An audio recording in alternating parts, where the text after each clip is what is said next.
Hey, Doug Winnie here. I want to talk about this thing called pivot.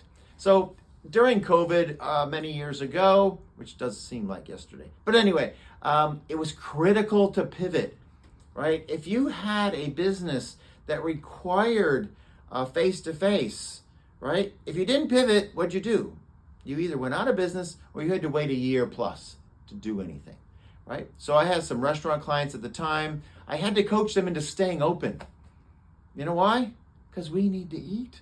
Restaurants had to feed us, right? And so how do you pivot? Well, you might have one of the clients put up a big tent, a drive-through, an impromptu drive-through, right? They just built a drive-through. And so they'd go out with masks and they would take the orders and they would deliver the food and then people would pay. That's a pivot.